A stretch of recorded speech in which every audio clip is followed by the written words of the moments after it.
அடுத்ததா இருக்கிறது வந்து மிதுன லக்னக்காரங்க.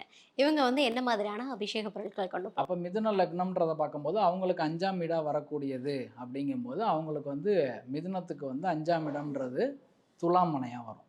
அப்ப அந்த துலாம் மனைன்றது சுக்கிரனோட வீடு. அப்ப சுக்கிரன்றது வாசனை பொருட்கள். அப்ப வாசனை பொருட்கள்னா என்ன குடுக்கலான்னா, பன்னீர குடுக்கலாம். சுத்தமான பன்னீர் அபிஷேகத்துக்கு குடுக்கும்போது, அவங்களுக்கு வந்து நல்லா அந்த குலதெய்வத்தினுடைய சக்திகள் வெளிப்பாட பார்க்கலாம் நம்ம. சூப்பர். அடுத்ததா இருக்கிறது வந்து கடகம். கடக லக்ன நேயர்கள் வந்து என்ன மாதிரியான அபிஷேக பொருட்கள் கொடுக்கணும்? கடக லக்னத்துக்கு வந்து பொறுத்தவரைக்கும் வந்து கடக லக்னத்துக்கு 5ஆம் இடம் அப்படின்னு சொல்லக்கூடியது விருச்சிக மனையா வரும். அப்ப அந்த விருச்சிகத்தின் அதிபதின்னு சொல்லக்கூடியவர் செவ்வாய் பகவான். அப்ப அந்த செவ்வாய் பகவானுடைய வெளிப்பாடு தன்மைகள்ன்றதும் ஹீட்டு ப்ளஸ் விருச்சிக மனையே நீர் தான்.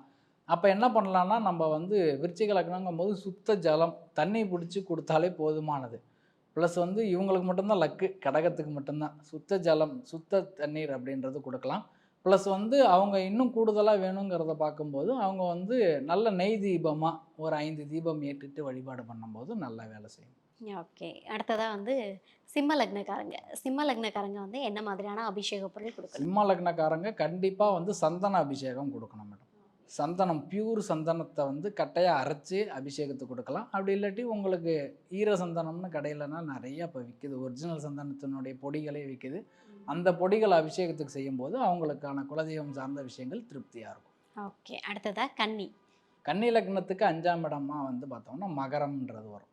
அந்த மகரத்தின் வெளிப்பாடுகள்ன்றத பார்க்கும்போது, நம்ம என்ன சொல்லலாம்னா, சனியோடைய ஆதிக்கம் நிறைஞ்ச ஒரு இதுதான். அப்ப கண்டிப்பா நல்லெண்ணெய் தான். இப்ப வந்து கன்னியா லக்னத்துக்கும் சரி, துலா லக்னத்துக்கும் சரி, கண்டிப்பா நல்லெண்ணெய், சுத்தமான செக்கு நல்லெண்ணெய வந்து அபிஷேகமா குடுத்துட்டு 5 தீபம் போட்டு வந்தாலே போதும் மேடம்.